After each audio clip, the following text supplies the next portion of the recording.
Welcome back into the GSMC Sports Podcast, and we are going to be doing a little bit of a deeper dive into the Green Bay Packers, as this past weekend they dominated the Arizona Cardinals for a big win. Ultimately, just double checking the score here, it was 34-13.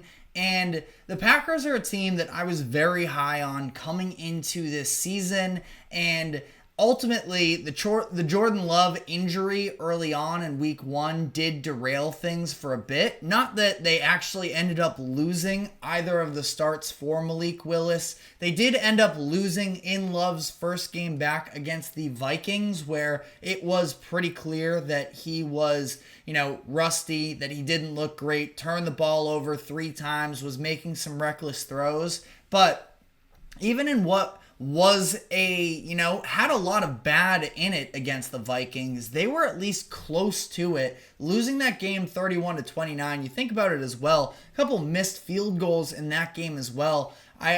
People are saying that the Vikings dominated the Packers. I don't think that's quite what happened. They definitely handed it to the Packers in the first half, that's obviously always going to be very hard to overcome. That being said, though, Packers were more in that game than I think people are really giving them credit for, and it's more than just garbage time touchdowns that kept them close. I thought that it was a really gutsy performance, and since then, we've seen still some moments of not great Jordan Love. The pick 6 that he had in that Rams game was definitely an ugly one, but overall, I think the Packers are kind of firing on both sides of the ball now. Now, obviously, defense in that Vikings game, also not great against one of the better offenses that we've seen in the NFL up to this point in the season. But, you're starting to see some of these other players step up for them. Evan Williams is a name to know. Rookie safety for them. It was taken, I believe, in the 4th round.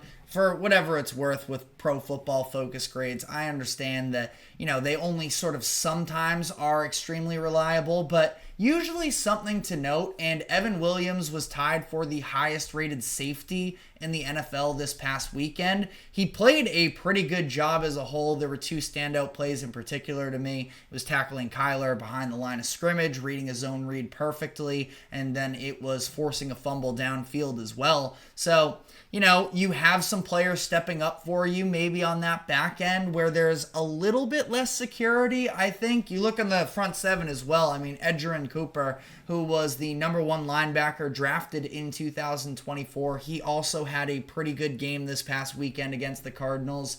And their ability to, for the most part, I think, neutralize, and there was a lot of self-inflicted wounds absolutely for the Cardinals this past week as well, and it's not like the Cardinals are the ultimate litmus test anyways, but that is a very good rushing attack for Arizona, and I thought the Packers did a really good job neutralizing it. They have the guys on that front line, the Rashawn Garys of the world, to be able to put the pressure on opposing offensive lines. Kenny Clark is another one. They have a very good front 7, and Jair Alexander, he's sort of been in and out of the lineup this season so far with injuries, which does seem to be a bit of a common theme for him.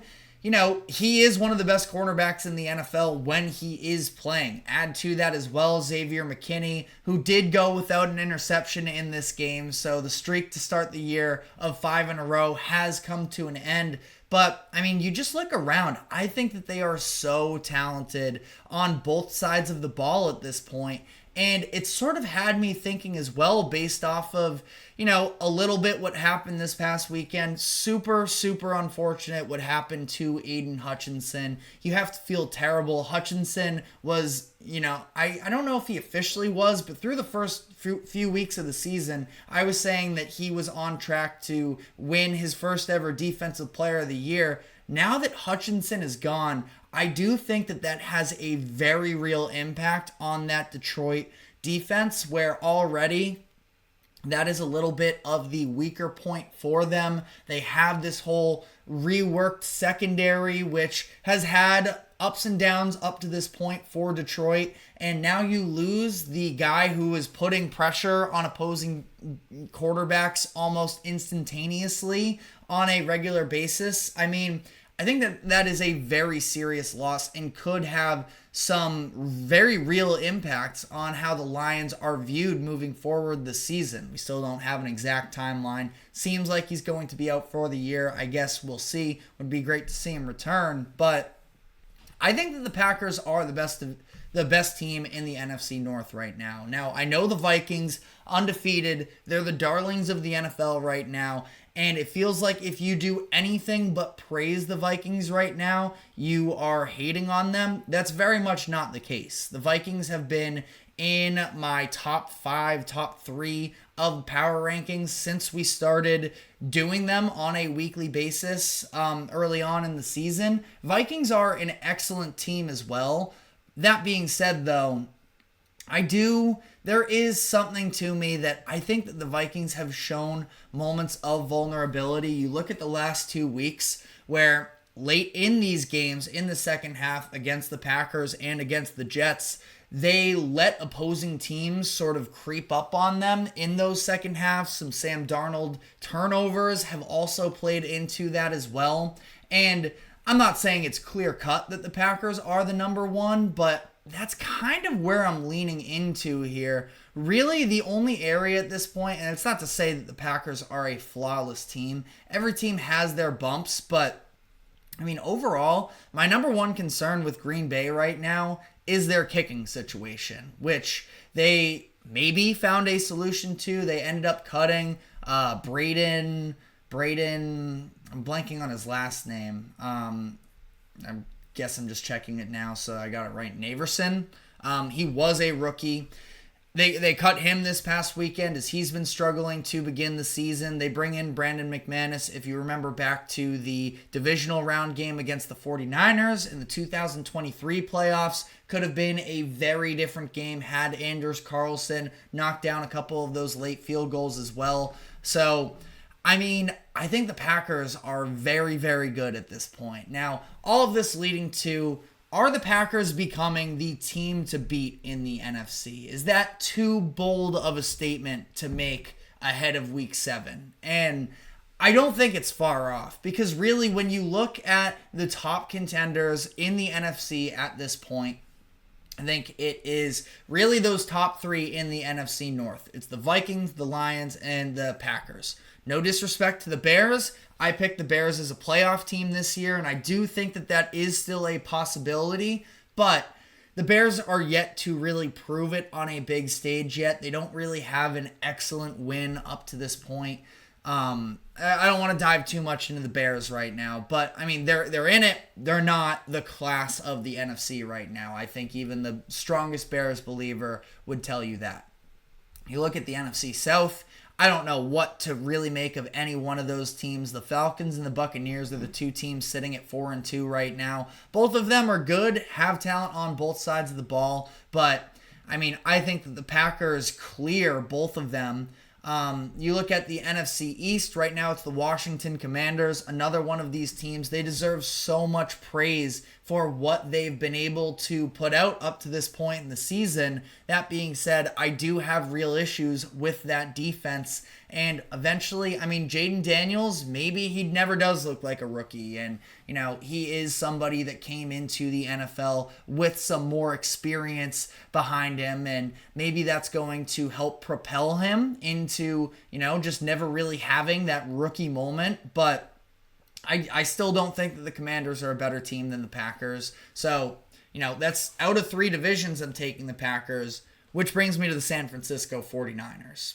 And I guess you could throw the Eagles and the Cowboys in the conversation with the East. I mean, neither one of those teams look great up to this point in the year. I think that the Eagles do have a lot of talent.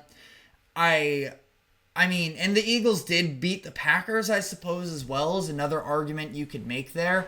But there feels like there is a lot of dysfunction behind the scenes right now in Philadelphia, and it's not like the Packers haven't been without any drama. Obviously, the Romeo Doubs situation was the most pressing one, where he wasn't happy about his role. The team suspended him for that Rams game, and all of it seems to be fine now. Doubs scores 2 touchdowns in this game against the Cardinals. After the first one, I don't know if it means anything. I don't want to overly look into things. first thing Dobbs does is put his arms around two of his nearest teammates and celebrates with them. So, I don't know. I think the Packers are only picking up steam here.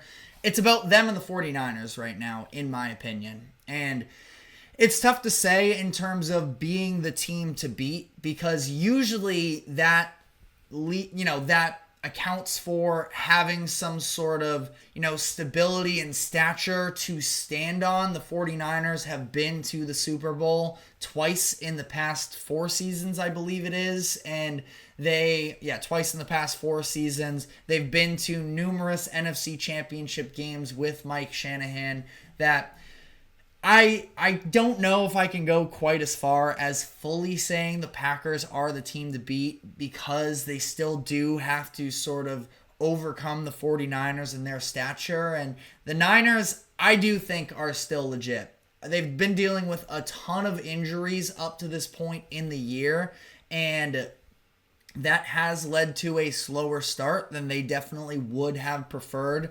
But I think you see a stepped up version of Brock Purdy this season. I've been really impressed with what I've seen from him. You have the weapons in Deebo Samuel and George Kittle, and Brandon Ayuk really hasn't done all that much for them this year, but he's at least still, an option. Jawan Jennings is having an excellent year, and this is 3-3, all without Christian McCaffrey as well. And you look at these losses, been kind of weird ones, where they lost to the Vikings, who, as we just talked about, have been one of the best teams in the NFL up to this point, and then really fell apart in two of the games against the Rams and the Cardinals. But I mean, I'm still not worried about them, and maybe that's ignorant of me. If you are worried about the 49ers, be sure to let us know why in the comment section. But I think that they easily, I don't know about easily, they win that Cardinals game if they have a kicker, in my opinion. Jake Moody going down in that game. And for the Rams game, I mean, hard to make sense of that one. It's just a matter of, I think that once they get Christian McCaffrey back, they will be able to close out some of these games to a better extent than what they've done. Mason's done a great job for them up to this point in the season, but once McCaffrey gets back, assuming that he does, I think it's off and running for these 49ers. So to answer my question, no, I do not think that the Packers are currently the team to beat in the NFC, but I do think that that's still the 49ers. I think the Packers are the first one knocking at that opportunity. But again, there are a number of other talented teams in the NFC right now. So, if you think that there's somebody that I'm overseeing, definitely let us know why in the comment section. But we'll be doing our power rankings officially tomorrow afternoon. So you'll have to stick with us to see the full results there. But we're now going to be switching gears a little bit. We're going to be diving into the NBA. We're less than a week away at this point until NBA tips off. So we are going to start with a story about these season openers, and unfortunately it is not a positive one, as Clippers superstar Kawhi Leonard is expected to miss LA's season opener. We'll talk about the details behind this and overall where the Clippers are at this point, because I do think that they are in the craziest game right now of limbo, of not knowing quite where they're at. So we're going to be diving into that. But before we do so, we do have to take a quick break. Do not go anywhere. We will be right back.